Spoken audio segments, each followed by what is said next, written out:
Have you ever wondered how you can learn English on your own? Welcome to an empowering journey of self-learning, a journey where you are the guide, the explorer, and the achiever. Imagine a learning experience where you set the pace, an experience that bends to your convenience and not the other way around. This is the beauty of self-learning English. It's not just about acquiring a skill, it's about embracing a culture, a mindset, a global language at your own rhythm. But remember, this journey demands motivation, discipline, and patience. Motivation is the fuel that keeps you going, discipline is the compass that keeps you on track, and patience is the resilience that helps you overcome obstacles. You see, self-learning is not just a method, it's an art, an adventure of personal growth and discovery. Stay tuned as we share the steps on how to effectively learn English by yourself. The first step to learning English on your own is setting your learning goals. This is not just about saying, I want to learn English. It's about making that goal clear, specific, measurable, achievable, relevant, and time-bound. Or, in other words, creating a SMART goal. So, what does a SMART goal look like in language learning? Let's break it down. First, a specific goal. Instead of I want to learn English, it could be I want to be able to order a meal in English, or I want to be able to read a novel in English. The more specific your goal, the easier it will be to plan your learning journey. Next, you need a measurable goal. This means you need a way to know when you've achieved your goal. If your goal is to order a meal in English, you'll know you've achieved it when you can do just that. If your goal is to read a novel, you'll know you've achieved it when you've turned the last page. Then comes your achievable goal. This is about setting a goal that pushes you, but is within your reach. If you're just starting out with English, it might not be realistic to aim to read War and Peace in the original language within a month. But a simpler novel might be achievable within that time frame. Your goal also needs to be relevant. Why do you want to learn English? Is it for work, travel, personal interest? Make sure your goal aligns with your reason for learning. Lastly, your goal needs to be time-bound. When do you want to achieve your goal by? Setting a time frame can help keep you motivated and on track. Remember, your learning goals will be unique to you. They should reflect your own interests, motivations, and timelines. Don't compare your goals to others. Focus on what you want to achieve and why. With your goals clearly defined, you're ready to take the next step in your self-learning journey. The second step is to choose your learning resources. This step is just as crucial as setting your learning goals. There are a plethora of resources available for language learners today, but the key is to find the ones that best suit your style and objectives. Let's start with textbooks. They provide a structured approach to language learning, with lessons often building on one another. They're great for learners who prefer a traditional classroom-like approach. They also come with exercises to practice what you've learned. Next, we have online courses. Websites like Coursera, Udemy, or Khan Academy offer a vast array of language courses, many of which are free. You can learn at your own pace and revisit lessons as needed. Plus, you get access to a community of learners, so you can exchange ideas and get help when you're stuck. Then there are language apps. These are perfect for those with busy schedules. Apps like Duolingo, Babbel, or Rosetta Stone make learning fun and convenient. They're interactive, engaging, and can be used anywhere, anytime. You can squeeze in a lesson during your commute, on your lunch break, or before bed. And let's not forget about podcasts. They are an excellent tool for improving listening skills and getting used to the rhythm and intonations of the language. Podcasts like English as a Second Language or The English We Speak are designed specifically for language learners. Lastly, consider resources that immerse you in the language. Watch movies, read books, listen to music, or follow blogs in English. This helps you learn in context and pick up colloquial phrases and idioms. Remember, there's no one-size-fits-all approach. You might prefer a combination of resources or find that one type works best for you. The key is to choose resources that align with your learning style and goals. These resources should challenge you but not overwhelm you. They should make learning enjoyable, not a chore. Once you've gathered your learning materials, you're set to start learning. The third step to self-learning English is creating a study schedule. Let's dive right in.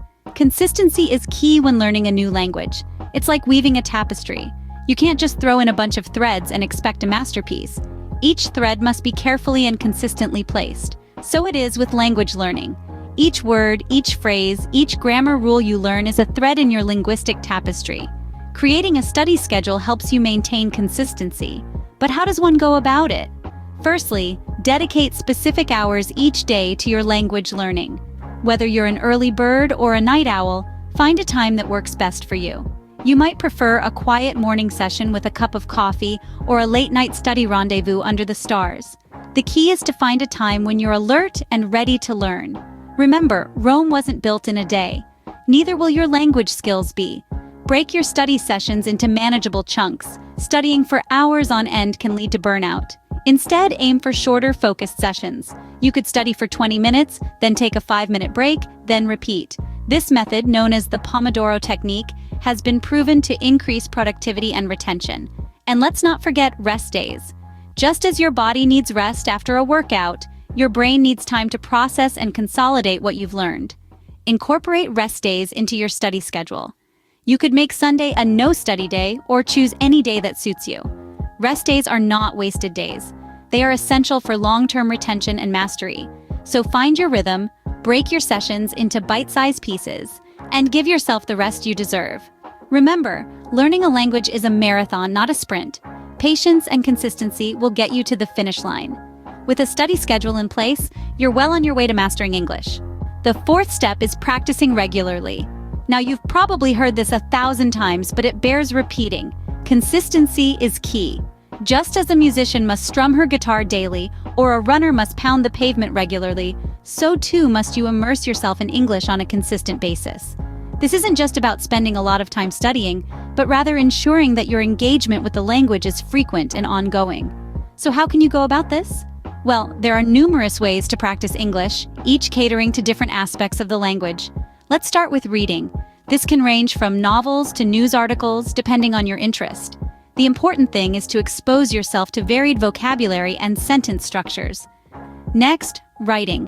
Whether it's penning a diary entry or composing an email, writing in English allows you to apply what you've learned. It might seem daunting at first, but remember, it's not about perfection, it's about progress. Then there are listening exercises. From podcasts to music, immersing yourself in English audio content not only improves your comprehension, but also helps you get a feel for the rhythm and pronunciation of the language. And let's not forget speaking. Perhaps you can find a language exchange partner or simply converse with yourself in English. This might feel a bit silly at first, but it's an effective way to practice pronunciation and fluency. Now, you might be wondering, how can one keep track of all this practice? This is where self-evaluation comes into play. Regularly assessing your progress helps you identify your strengths and areas that need improvement. Maybe you're great at reading but need to work on your speaking, or perhaps your writing is excellent, but your listening could use some work. Regular self-evaluation can guide your practice and help you focus on what's most important. Remember, practice makes perfect. Keep practicing and you will see improvement. The final step to learning English on your own is staying motivated and patient. Remember, language learning is a marathon, not a sprint. So, celebrate the small victories. Whether you've learned a new word or nailed a tricky grammar rule, give yourself a pat on the back.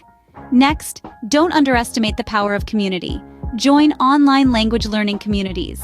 They are fantastic platforms to share experiences, get advice, and find encouragement. And most importantly, keep the learning process enjoyable. Incorporate English into things you love. Listen to English music, watch English movies, or read English books. You'll be learning without even realizing it. Let's recap. Set clear learning goals. Choose your resources wisely. Create a study schedule that works for you. Practice regularly, and keep the learning fun and engaging. With these steps and a bit of perseverance, you're well equipped to learn English on your own. Start your learning journey today.